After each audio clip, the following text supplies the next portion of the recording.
So students क्वेश्चनटा होची कहीं chartist आंदोलन श्रमिक मानक प्रथम संगठित आंदोलन कुआ जाए।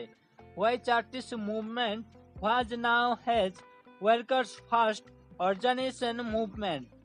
सो उत्तरटा हबो इंग्लैंड श्रमिक माने प्रथम थर पाए संगठित होई आंदोलन करथिले। उक्त आंदोलन चार्टिस्ट आंदोलन कुआ गला।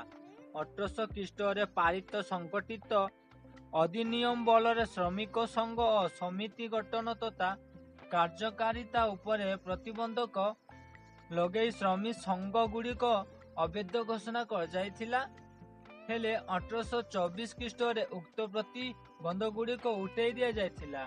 फलस्वरूप अन्यान्य संघ पड़ी चार्टिस्ट आंदोलन मार्ग उन्मुक्त होइथिला। तापरे अनेक वर्गर श्रमिक एकत्रित होई संगठित भावरे चार्टिस्ट आंदोलन आरंभ करथिले।